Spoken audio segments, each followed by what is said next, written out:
കഴിഞ്ഞ ആഴ്ച ഏകദേശം 15% മുന്നേറിയ ഡിഫൻസ് ഓഹരി ഇപ്പോൾ 6000 മറികടന്നു പോകുമെന്ന് 6 അനലിസ്റ്റുകളാണ് കരുതുന്നത്.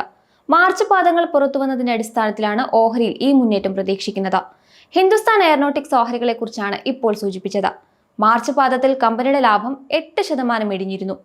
എങ്കിലും അനലിസ്റ്റുകളുടെ അനുമാനങ്ങളെക്കാൾ ഉയർന്ന ലാഭമാണ് കമ്പനി ഇപ്പോൾ പുറത്തുവിട്ടിരിക്കുന്നത്. വരുമാനവും 7% ഇടിഞ്ഞു. EBITDA 10% കുറഞ്ഞപ്പോൾ margin 38.6%.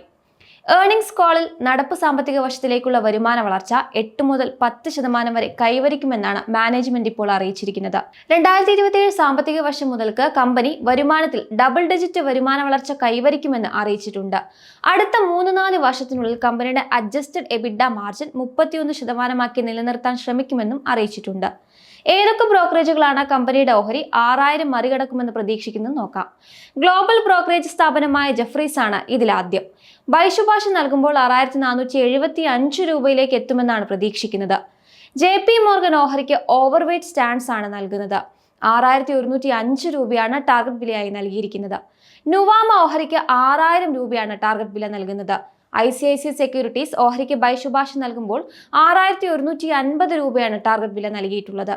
ആൻഡിക് ഓഹരിക്ക് 6545 രൂപയാണ് ടാർഗറ്റ് വിലയായി നൽകുന്നത്. ഏറ്റവും ഉയർന്ന ടാർഗറ്റ് വില നൽകിയിരിക്കുന്നതും ആൻഡിക് ആണ്. നിർമ്മൽ ബാങ്ക് ഓഹരിക്ക് 6140 രൂപയും ടാർഗറ്റ് വില നൽകുന്നു. ചിലവ് ചുരുക്കിക്കൊണ്ട് മാർജിൻ 30 മുതൽ 31% നിലനിർത്താൻ കഴിയുന്നത് പോസിറ്റീവായി കണക്കാക്കാമെന്ന് ജെഫ്രീസ് വിലയിരുത്തുന്നു.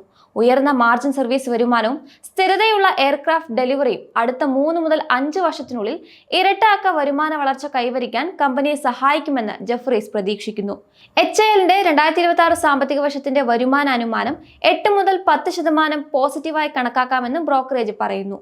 അടുത്തിടെ ഉണ്ടായ ഇന്ത്യ-പാകിസ്ഥാൻ സംഘർഷങ്ങളും തദ്ദേശീയമായി നിർമ്മിച്ച പ്രതിരോധ ഉപകരണങ്ങളുടെ പ്രാധാന്യം വർദ്ധിപ്പിച്ചതിനാൽ ഇത് വരും വർഷങ്ങളിൽ വളർച്ചാ സാധ്യത വർദ്ധിപ്പിക്കുന്നുണ്ട് എന്നും ജെഫ്രീസ് പറയുന്നു.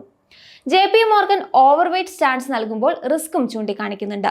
അടുത്ത 1-2 വർഷങ്ങൾക്കുള്ളിൽ 1 ലക്ഷം കോടി രൂപയുടെ നിർമ്മാണ ഓർഡറുകൾ കരസ്ഥമാക്കാനാണ് കമ്പനി ലക്ഷ്യമിടുന്നത്. നിലവിൽ 1.85 ലക്ഷം കോടി രൂപയുടെ ശക്തമായ ഓർഡർ ബുക്കാണ് കമ്പനിക്കുള്ളത്. 2025 സാമ്പത്തിക വർഷത്തിൽ കമ്പനിയുടെ എബിഡ മാർജിൻ 31% കമ്പനി രേഖപ്പെടുത്തിയിട്ടുണ്ട്. ഇത് വരും സാമ്പത്തിക വർഷത്തിലും നിലനിർത്താൻ കമ്പനിക്ക് സാധിക്കുമെന്നാണ് JP മോർഗൻ കരുതുന്നത്. എന്നാൽ ഇപ്പോൾ കമ്പനി നൽകിയിരിക്കുന്ന വരുമാന അനുമാനം പ്രതീക്ഷിച്ചതിനേക്കാളും കുറവാണെന്ന് ബ്രോക്കറേജ് അഭിപ്രായപ്പെടുന്നു. ഇതാണ് ഒരു നെഗറ്റീവായി കാണുന്നത്. ഇതിന്റെ അടിസ്ഥാനത്തിലാണ് ഓഹരിക്ക് ഓവർവെയ്റ്റ് എന്ന സ്റ്റാൻസ് നൽകുന്നത്. നിലവിലെ സാഹചര്യങ്ങളെ കണക്കിലെടുത്താണ് HAL ഈ അനുമാനം പങ്കുവച്ചിരിക്കുന്നത്. എന്നാൽ ഇതിൽ മാറ്റം വരുത്തിയേക്കാമെന്ന സൂചനയും മാനേജ്മെന്റ് അറിയിച്ചിട്ടുണ്ട്. ഇതോടൊപ്പം നിലവിൽ ഓഹരിയിലുണ്ടായ ശക്തമായ റാലിയും ഒരുപക്ഷെ ഓഹരിയുടെ പ്രകടനത്തെ സ്വാധീനിച്ചേക്കാമെന്ന് ബ്രോക്കറേജ് അനുമാനിക്കുന്നു. ഈ ബ്രോക്കറേജുകളിൽ നിന്ന് വ്യത്യസ്തമായി മോർഗൻ സ്റ്റാൻലി ഓഹരിക്ക് ഈക്വൽ വെയ്റ്റ് എന്ന സ്റ്റാൻസ് ആണ് നൽകുന്നത്. 5092 രൂപയാണ് ബ്രോക്കറേജ് ഓഹരിക്ക് നൽകുന്ന ടാർഗറ്റ് വില. നിലവിലെ കറന്റ് മാർക്ക് പ്രൈസിനേക്കാൾ കുറവാണ് ടാർഗറ്റ് വില.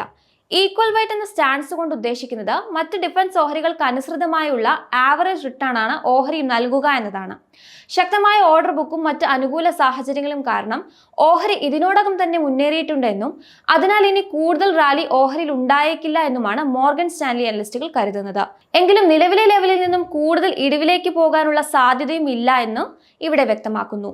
ഓർഡർ ബുക്ക് സ്ട്രോങ് ആയി തുടരുന്നുണ്ടെങ്കിലും മ്യൂട്ടഡ് ആയ റവന്യൂ ഗൈഡൻസ് ശ്രദ്ധിക്കേണ്ടതുണ്ട് എന്നും ബ്രോക്കറേജ് വ്യക്തമാക്കുന്നു.